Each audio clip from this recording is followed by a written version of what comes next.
Quand on a approché la digitalisation dans l'entreprise, on s'est tout de suite posé la question de comment le digital allait nous aider à améliorer notre performance.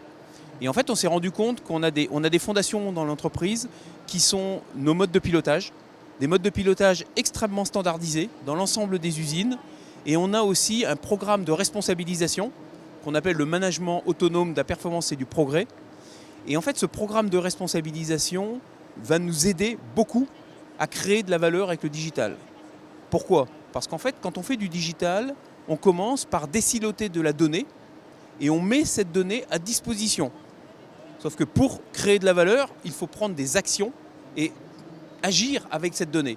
Et en fait, les plus à même d'agir avec cette donnée, ce sont les opérateurs, ce sont les personnes sur les machines qui vont être capables de prendre en temps réel la bonne décision sur la base de la donnée. Donc ce qui fait que nos programmes de responsabilisation sont extrêmement cohérents et en fait la digitalisation va nous permettre de renforcer la responsabilisation des opérateurs. Quand vous lancez un programme de transformation, il faut commencer par du think big. C'est-à-dire en fait, vous définissez votre vision, où vous voulez être dans 5 ans, dans 10 ans.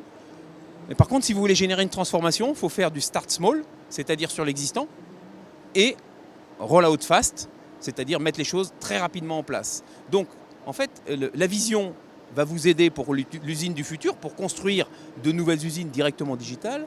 Et en fait, le Start Small va vous permettre de traiter tout un tas de problématiques qu'on a dans les usines et d'accélérer le progrès en mettant en place toutes les solutions digitales. Donc, qui vont être, je dirais, de différentes natures. Nous, on a identifié 12 leviers qui sont des leviers digitaux que l'on peut intégrer dans nos systèmes de production pour accélérer.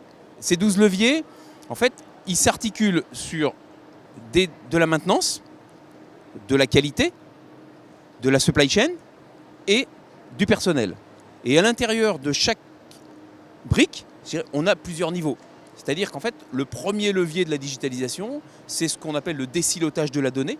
C'est la création d'un environnement où on est capable de mettre en corrélation des données de production avec des données de qualité, avec des données de maintenance, etc. Et donc, ce premier étage va nous permettre ensuite de construire la compréhension de nos données et donc d'améliorer, d'aller jusqu'à des modèles prédictifs. Dans le digital, vous avez des projets qui peuvent prendre beaucoup de temps, puisque quand vous voulez partir sur de l'automatisation, de la robotisation, vous avez des projets sur long terme, mais vous avez aussi des projets que j'appellerais des quick wins, des projets qu'on peut traiter très rapidement, en quelques semaines, en quelques mois.